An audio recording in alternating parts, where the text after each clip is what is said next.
What's going on, everyone? Welcome to another KeyShot Quick Tip. In this video, we're going to jump into the Image tab and talk about using bloom to create more drama in your KeyShot renderings.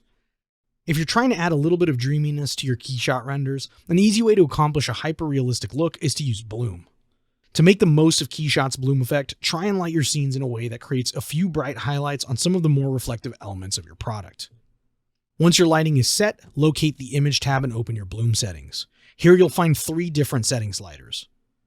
Bloom intensity, which controls the brightness of your bloom effect and can be set from a value of 0 to a value of 2.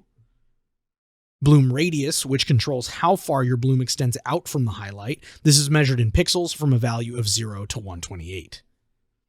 And lastly, your bloom threshold, which controls the clipping of the effect. Essentially, the larger the bloom threshold value, the more the effect will be confined to the brightest pixels in your scene. With that knowledge, let's add some bloom.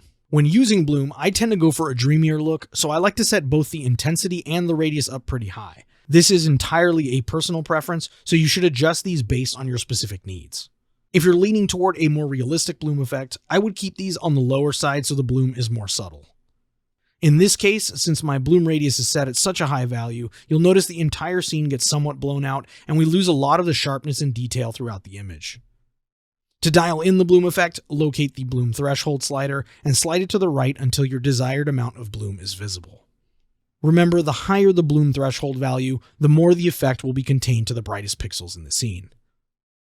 Once you have your bloom dialed and your effect set, you can let your entire scene res up or region render a particular area to preview how the final image will look.